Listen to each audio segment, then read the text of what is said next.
दोस्तों, इस कहानी को जरा ध्यान से सुनिएगा क्योंकि ये कहानी आपको जिंदगी भर काम आएगी। नमस्कार दोस्तों, वी इंस्पिरिट्स यूट्यूब चैनल पर आपका दिल से स्वागत है। बहुत समय पहले की बात है, एक छोटा सा नगर था। उस नगर में एक बहुत ही धनी सेठ रहा करता था।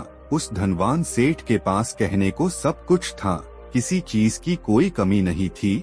उस धनवान सेठ ने अपने जीवन में बहुत बड़े बड़े मुकाम हासिल किए थे। उसने अपने जीवन में कई सफलताएं प्राप्त की थी। वह जिस नगर में भी व्यापार करने जाता, यहाँ पर भी उसे सफलता मिलना निश्चित था। वह अपने जीवन में कभी भी हारा नहीं था।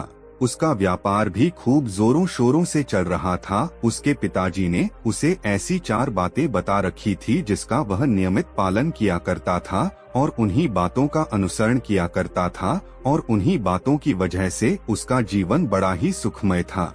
वह जीवन के हर क्षेत्र में सफल था। ऐसे ही काफी समय बीत गया और अब वह धनवान सेठ काफी बूढ़ा हो चुका था। अब उसे लगने लगा था कि मेरी मृत्यु बहुत नजदीक है, मेरी मृत्यु कभी भी हो सकती है।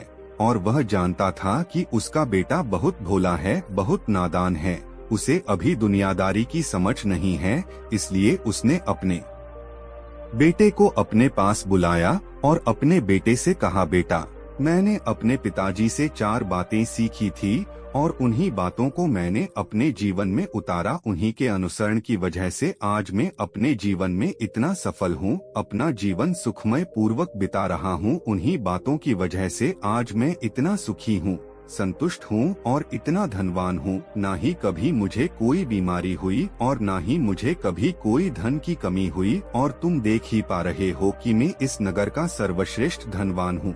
लेकिन आज मेरे पास जो कुछ भी है मैं उससे संतुष्ट हूँ, मैं खुश हूँ। लेकिन मैं चाहता हूँ कि तुम मुझसे भी आगे बढ़ो, तुम और नाम कमाओ, तुम और धन कमाओ, लोग तुम्हारे बारे में जाने, तुम्हें पहचाने, क्योंकि हमारा समय कुछ और था और तुम्हारा आने वाला समय कुछ और ही है। उस धनवान सेठ ने अपने बेटे को अपने और करीब बुलाया और उससे कहने लगा, बेटा, आज मैं तुमको दुनिया की ऐसी 4 महत्वपूर्ण बातें बताने जा रहा हूँ जो मुझे मेरे पिताजी ने बताई थी और इसी के कारण आज मैं इतना सफल हूँ।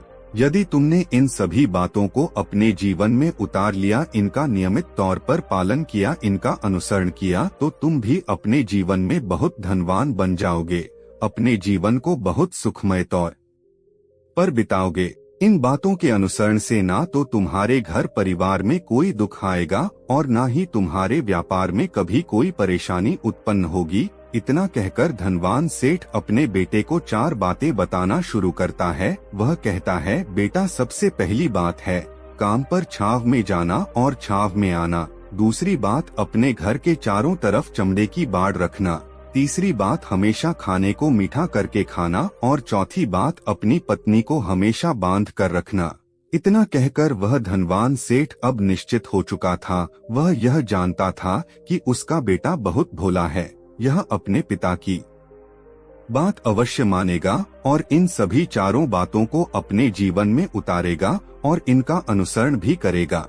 देखते ही देखते कुछ महीने बीत गए और फिर एक दिन धनवान सेठ मृत्यु को प्राप्त हो गया। अपने पिता की मृत्यु के बाद उस धनवान सेठ के बेटे ने उन सभी 4 बातों को एक कागज पर लिख लिया ताकि वह उन्हें भूल ना जाए और उन्हीं बातों को वह अपने जीवन में उतारने लगा। उन 4 बातों का अनुसरण करने लगा। सबसे पहली बात जो उसके पिता ने उससे कही थी, छाव में जाना और छाव में आना, तो उसने अपने घर से लेकर अपनी दुकान तक पूरे रास्ते पर एक टेंट लगवा दिया, क्योंकि उसके पास पैसा तो बहुत था और उसे कोई रोकने वाला भी नहीं था। जब भी कोई उससे पूछता कि आखिर तुमने ऐसा क्यों किया, तो वह उसके जवाब में बस इतना ही कहता कि मेरे पिताजी ने मुझसे ऐसा ही करने को कहा है। इसके बाद उसने अपने पिता की अगली बात का अनुसरण किया। उसने अपने घर के दोनों तरफ चमड़े की एक दीवार खड़ी करवा दी। इसे देखकर आसपास के लोग बहुत क्रोधित हो गए। वे लोग उससे झगड़ा करने पर भी उतर आए। कई लोगों ने तो यह तक कह डाला कि आखिर तुमने ऐसा क्यों किया, चमड़े की बाड़ तुमने क्यों खड़ी करवा दी, चमड़े से बहुत बदबू आती है और इससे हमें तकलीफ होती है, इसे आज ही निकलवा दो। लेकिन कोई उसका कुछ भी ना बिगाड़ सका। क्योंकि उसके पास बहुत पैसा था, इसलिए कोई भी व्यक्ति उसका ज्यादा समय तक विरोध न कर सका और उसने भी मन बना लिया था कि वह अपने पिता की सभी बातों को पूरे दिल से मानेगा। उसके पिता ने उसे तीसरी बात कही थी, खाने को मीठा करके खाना, जिस कारण वह अपनी पत्नी से हर रोज खाने में कुछ मीठा ही बनवाता था। कभी सेविया, कभी हलवा तो कभी मिठाइयाँ, हमेशा यही सब खाता रहता। और उसके पिता ने उसे चौथी बात कही थी, अपनी पत्नी को हमेशा बांध कर रखना, जिस कारण वह हर रोज अपनी पत्नी को रस्सी से बांध कर रखता था। ऐसे ही कई दिन बीत गए और देखते ही देखते अब वह सेठ के बेटे का जीवन धीरे धीरे बर्बाद होने लगा था, क्योंकि उसने अपने पिता की सभी बातों का गलत मतलब निकाला था और वह उसी के अनुसार उनका पालन कर रहा था। देखते देखते उसका उतना बड़ा व्यापार अब ठप होने लगा था। उसके यहाँ पर ग्राहकों की संख्या कम होने लगी थी, क्योंकि जब उसका मन करता तब वह दुकान जाया करता और जब उसका मन करता तो वह दुकान से वापस घर लौट आता। उसका अपने पिताजी के इस कारोबार में मन नहीं लगता था, इस कारण उसके सारे ग्राहक अब उससे नाराज होने लगे थे। उसके सारे ग्राहक अब एक एक करके उस दुकान को छोड़ते चले जा रहे थे। इस तरह उसका पूरा व्यापार अब ठप हो चुका था। जिस व्यापार को खड़ा करने में उसके पिताजी ने खून पसीना एक कर दिया था, उस व्यापार को उसने कुछ ही महीनों में पूरी तरह से बर्बाद कर दिया था।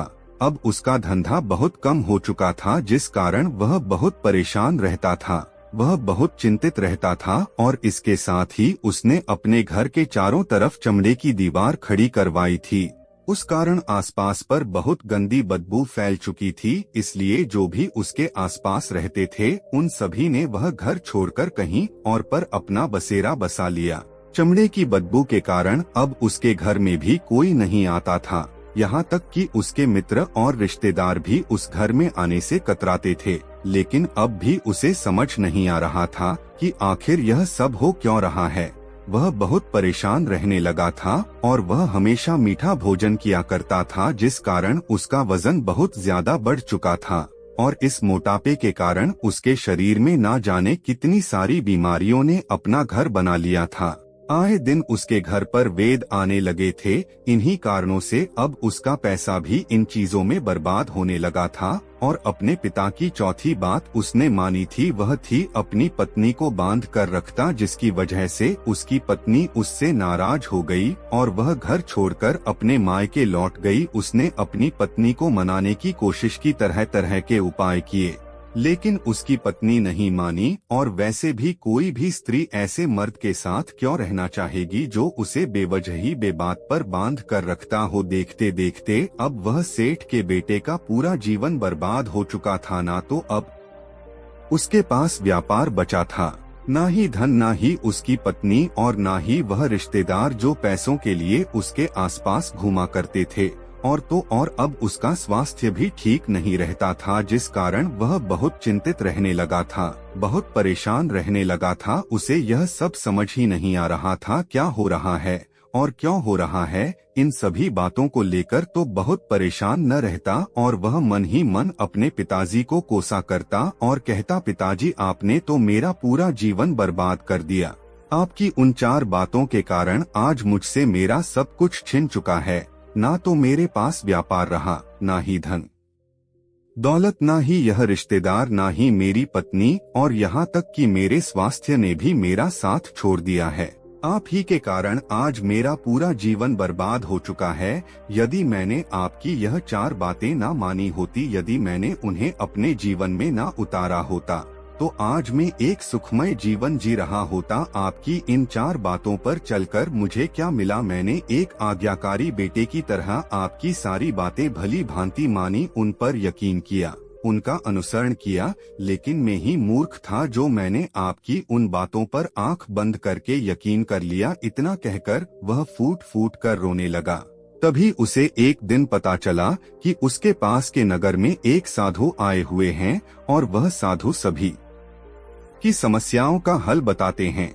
चाहे कैसी भी समस्या हो वह उसका निवारण अवश्य करते हैं। यह सुनकर उसने सोचा कि चलो एक बार मिलकर देखता हूँ, हो सकता है कि मेरी भी समस्या का समाधान मुझे मिल जाए। इस आशा के साथ वह उन साधु के पास पहुँचा। यहाँ पहुँचकर सीधा उनके चरणों में जा गिरा और आशा के साथ वह उन साधु के पास पहुँचा। वहाँ पहुँचकर सीधा उनके चरणों में जा गिरा और जोर जोर से रोने लगा।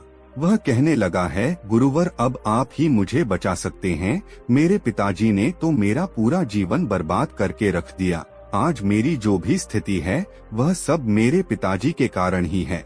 मेरे पिताजी ने मुझे जैसा कहा मैंने वैसा ही किया। हमेशा एक अच्छे बेटे की तरह उनकी सारी बातें मानी, अपने सारे फर्ज निभाए। और देखिए मेरे पिताजी ने मेरे साथ क्या किया। मरते मरते भी वह मुझे गलत बात सिखा गए और उसका खामियाजा मुझे आज भुगतना पड़ रहा है, क्योंकि मैंने उनकी सभी बातों को अपने जीवन में उतारा, उनका अनुसरण किया। और देखिए आज मेरे साथ क्या हो गया। मेरा तो पूरा जीवन बर्बाद हो गया। उन्होंने मेरे साथ ऐसा क्यों किया?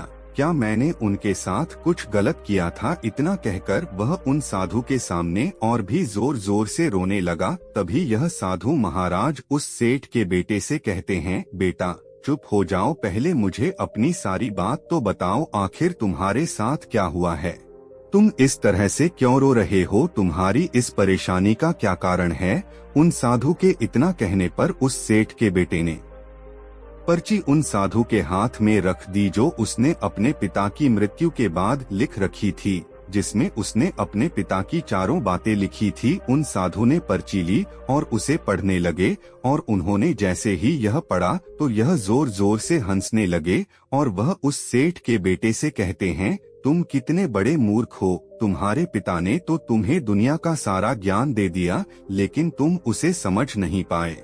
तुम उसका सही तरह से पालन नहीं कर पाए और कहते हो कि तुम्हारे पिता ने तुम्हें गलत राह दिखाई है, तुमने गलत संदेश दिया है। तुम्हारे पिताजी तो तुम्हारी परीक्षा ले रहे थे कि तुम उनकी बातों को समझ पाते हो या नहीं, तुम उनकी बातों का सही मतलब निकाल पाते हो या नहीं। यदि वह चाहते तो इसका मतलब तुम्हें अच्छी तरह से बता सकते थे, लेकिन वह चाहते थे कि तुम इन बातों का मतलब खुद से जानो, खुद से समझो कि इन बातों का क्या अर्थ है। लेकिन अब तो ऐसा प्रतीत होता है कि मानो तुम्हारी बुद्धि बिल्कुल भ्रष्ट हो चुकी है। तुमसे बड़ा मूर्ख मैंने आज तक नहीं देखा। जिसके पास दुनिया का इतना बड़ा ज्ञान हो वह भला इतनी बड़ी मूर्खता कैसे कर सकता है? तुम्हारे पास कोई ज्ञान नहीं है, तुमने कोई भी ज्ञान अर्जित ही नहीं किया। अगर तुम इन बातों का सही मतलब समझ चुके होते तो तुम भी अपने जीवन में अपने पिता की तरह ही सफल होते, खुश होते और तुम्हारा जीवन सुखमय तरह से बीत रहा होता। लेकिन तुम इतने बड़े मूर्ख हो कि तुमने अपने पिता की बातों का गलत मतलब निकाल लिया। उन बातों के मतलब के बारे में तुमने सोचा तक नहीं। उन्होंने जैसा कहा तुमने वैसा करना शुरू कर दिया। यदि तुम्हें उन बातों का अर्थ नहीं पता चल रहा था तो तुम किसी ज्ञानी से मिल सकते थे, तुम उससे इन बातों का पूछ सकते थे। इन बातों का मतलब जैसा तुम सोच रहे हो वैसा नहीं है। इस पर वह धनवान सेठ का बेटा कहता है, हे गुरुवर आप क्या कहना चाहते हैं? क्या मैं अपने पिता की बातों को सही नहीं समझ रहा? और वैसे भी इसमें समझने लायक है क्या? उन्होंने तो सब कुछ साफ साफ ही बताया था और मैंने उन्हें अपने जीवन में उसी तरह से उतार लिया, तो फिर मैंने गलत क्या किया है?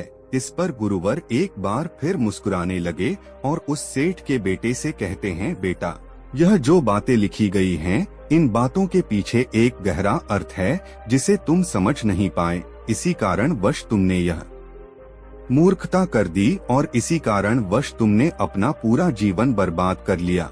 लेकिन अब भी कुछ नहीं बिगड़ा, अब भी तुम्हारे पास बहुत समय है। यदि तुम चाहो तो अब से मेहनत करके भी तुम अपने जीवन में एक बार फिर से वह खुशहाली, वश, समृद्धि सब कुछ हासिल कर सकते हो। इस पर वह सेठ का बेटा कहता है, ठीक है, कृपया करके मुझे उन चारों बातों का मतलब समझाइए। आखिर उन चार बातों का क्या अर्थ है?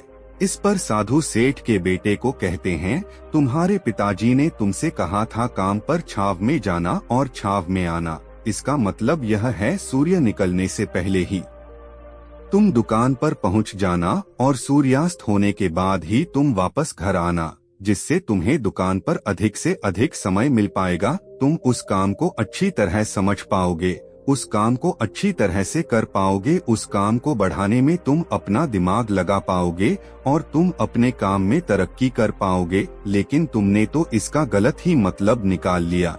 तुमने तो अपने घर से लेकर दुकान तक एक ऐसा टेंट लगवा दिया जिससे तुम छाव में आ सको और छाव में जा सको। अब तुम ही बताओ, क्या तुमने अपने पिताजी की इन बातों का सही मतलब समझा था? यह सुनकर वह सेठ का बेटा जोर जोर से रोने लगा और कहने लगा है, गुरुवर, मेरी ही गलती थी, मैंने अपने पिता की इन बातों का गलत मतलब निकाला और इसी कारण वश आज मैं पूरी तरह से बर्बाद हो चुका हूँ। मैं ही सबसे बड़ा मूर्ख था। मेरे पिताजी ने तो मुझे इतना महत्वपूर्ण ज्ञान दिया, लेकिन मैं उस हीरे को पत्थर समझ बैठा। आगे यह सेठ का बेटा उन गुरुवर से कहता है कि गुरुवर, दूसरी बात क्या है, उसका अर्थ क्या है? आगे गुरुवर दूसरी बात का अर्थ समझाते हुए कहते हैं, चमड़े की बाड़ करवाना, इसका अर्थ यह है कि तुम अपने घर में कुत्ता या बिल्ली पालना। जब तुम अपने घर में कुत्ता बिल्ली पाल लोगे तो यह तुम्हारे घर की चारों ओर से रक्षा करेगा, जिससे तुम्हारी धन दौलत पूरी तरह से सुरक्षित रहेगी और तुम बेफिक्र होकर दुकान पर मन लगा सकोगे, बेफिक्र होकर दुकान के कामों को समझ सकोगे और तरक्की कर पाओगे। और तुम्हारे मन में कभी यह भी डर नहीं होगा कि कहीं कोई चोर आकर मेरी संपत्ति ना चुरा ले। चमड़े की बाड़ करवाने का असली मतलब यह है, लेकिन तुमने तो चमड़े की बाड़ करवाने का मतलब कुछ और ही निकाल दिया। तुमने तो अपने घर की 2 दीवारों को ही चमड़े से पूरी तरह से भरवा दिया, जिस कारण आसपास गंदी बदबू फैल गई। तुम्हारे आसपास के पड़ोसी भी अपना घर छोड़कर कहीं और चले गए, यहाँ तक कि तुम्हारे मित्र, तुम्हारे सगे संबंधी भी उस बदबू के कारण तुम्हारे घर पर आने से कतरा लगे। और अब हालत यह हो चुकी है कि ना तो तुम्हारे घर पर कोई आता है और ना ही कोई जाता है, और इसी कारण वश लोग तुम्हें नापसंद करने लगे और तुम्हारी बर्बादी का यह भी कारण है। आगे सेठ का बेटा कहता है, हे गुरुवर, यह सब तो ठीक है, लेकिन यह खाने को मीठा करके खाना, क्या मैंने इसका भी अर्थ गलत निकाला है? क्या मैंने तो अपने पिता की बातों के कहे अनुसार ही हर रोज मीठा खाया और आज देखिए मेरा शरीर कितना वजनदार हो चुका है, जिस कारण मुझे अनेक प्रकार की बीमारियों ने घेर रखा है। क्या मैं इस बात को भी गलत समझ रहा था? इस पर वह साधु उस सेठ के बेटे से कहते हैं, हाँ, तुमने इस बात का भी गलत मतलब ही निकाला है। मीठा करके खाने का अर्थ यह है कि जब भी तुम्हें भूख तेजी से लगे तभी तुम्हें भोजन करना है, ना उसके पहले और ना उसके बाद। अन्यथा यदि तुम्हें भूख ना लगी होगी और तुम्हें भोजन मिल जाए तो तुम उस भोजन की कभी कदर नहीं करोगे। वह रोटी तुम कि कभी मीठी नहीं लगेगी, फिर चाहे वह भोजन कितना भी स्वादिष्ट क्यों ना हो, चाहे भोजन कितना भी लाजवाब क्यों ना हो, तुम उसकी कदर कभी नहीं कर पाओगे, तुम उसका सम्मान कभी नहीं कर पाओगे। किंतु जब एक व्यक्ति को जोरों की भूख लगी होती है तो उसके सामने यदि तुम सूखी रोटी भी रख दो तो भी वह उसके लिए किसी पंचमेल से कम नहीं है। वह उसे प्रेम पूर्वक खाता है, उसका आदर करता है, उसका सम्मान करता है और वह रोटी उसे मीठी लगती है। इसीलिए तुम्हारे पिताजी ने यह कहा था कि भोजन मीठा करके खाना, जिससे तुम्हारा स्वास्थ्य भी अच्छा रहेगा। क्योंकि जब एक व्यक्ति को भूख लगी होती है और उस समय पर जब वह भोजन करता है तो वह उसके लिए एक अमृत समान होता है, और वहीं पर जब किसी व्यक्ति को भूख ना लगी हो और ऐसे समय पर वह भोजन करता है तो वह उसके लिए विष समान है, वह उसे बहुत नुकसान पहुंचा सकता है। लेकिन तुमने तो इसका भी गलत मतलब निकाला था। तुम हर रोज मीठा खाने लगे, जिस कारण तुम्हारा वजन बढ़ने लगा और इसी कारण वश तुम्हारे शरीर में अनेक रोग ने अपना घर बना लिया और यह तुम्हें मृत्यु के करीब ले जा रहा था। इसलिए आज से जब भी तुम्हें जोरों की भूख लगे तभी भोजन करना तुम्हारे लिए अत्यधिक फायदेमंद होगा और तुम्हारे शरीर को हमेशा निरोगी बनाने में तुम्हारी मदद करेगा। और जब भी भोजन की आवश्यकता ना हो, तुम्हें भूख ना लगी हो, ऐसे समय पर भोजन कभी ना करना, यह तुम्हारे लिए बहुत नुकसानदायक साबित होगा। और यही तुम्हारी तीसरी गलती थी, जिस कारण तुम्हारा पूरा जीवन बर्बाद हो रहा था। आगे सेठ का बेटा कहता है, चौथी बात तो बिल्कुल साफ लिखी गई है, अपनी पत्नी को हमेशा बांध कर रखना। तो इसका अर्थ भी कुछ और है क्या? मैंने इसका भी गलत मतलब निकाला है? इस पर साधु कहते हैं, हाँ बेटा, अपनी पत्नी को बांध कर रखने का अर्थ यह नहीं है कि तुम रोज रस्सी से बांध कर रखो, बल्कि इसका अर्थ तो यह है कि जब भी तुम दोनों के बीच में कोई आपसी मतभेद हो जाए, कुछ नोक झोंक हो जाए, तो तुम अपनी पत्नी पर हाथ मत छोड़ना। जब तक एक स्त्री का पति उसके साथ रिश्ते में बंधा होता है तो वह अपने रिश्तों में बंध जाती है और वह अपने रिश्ते को पूर्ण तरीके से निभाने का हर मुमकिन प्रयास करती है।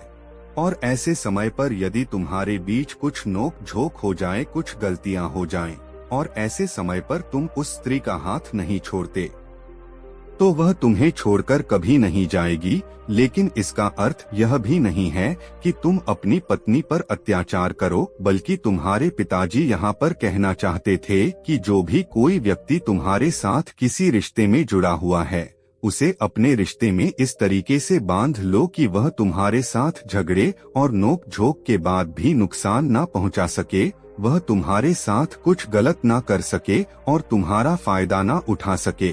अपने रिश्तों को हमेशा बांध कर रखना, उन्हें खुला मत छोड़ना, अन्यथा वह तुम्हारे हाथ से फिसल जाएंगे। और अपने घर में अवश्य ही कुत्ते या बिल्ली को जरूर पालना, ताकि तुम्हारा धन हमेशा सुरक्षित रहे। इन सभी बातों का अपने जीवन में अनुसरण करने के बाद तुम अपने जीवन में सब कुछ एक बार फिर पा सकते हो जो तुमने आज तक खोया है, और हो सकता है कि तुम इससे भी अधिक उन्नति कर पाओ, इससे भी अधिक समृद्धि पा सको, अपने जीवन को खुशहाल और सुखमय बना सको। इतना कहकर वह साधु शांत हो गए और सेठ का बेटा भी अपनी सभी गलतियों को समझ चुका था। उसने उन गुरु को प्रणाम किया और वापस अपने घर लौट गया। उसने उन सभी चारों बात को अपने जीवन में उतारा, उनका सही सही अनुसरण किया। उसके बाद से उसके जीवन में सकारात्मक प्रभाव दिखने लगे। वह एक बार फिर से अपने व्यापार को खड़ा करने में सफल रहा, वह एक बार फिर से अपनी पत्नी को घर लाने में सफल रहा, और देखते ही देखते उसका जीवन सुखमय और आनंदमय हो गया था। तो दोस्तों, मुझे उम्मीद है कि आपको यह आज कहानी पसंद आई होगी और आपने इससे कुछ सीखा होगा। कहानी के बारे में अपने विचार आप हमें नीचे कमेंट बॉक्स में कमेंट करके बता सकते हैं। जाने से पहले वीडियो को लाइक करें और चैनल को सब्सक्राइब जरूर करें। तो चलिए मिलते हैं ऐसी ही कोई नई कहानी के साथ। तब तक के लिए अपना ख्याल रखें। धन्यवाद।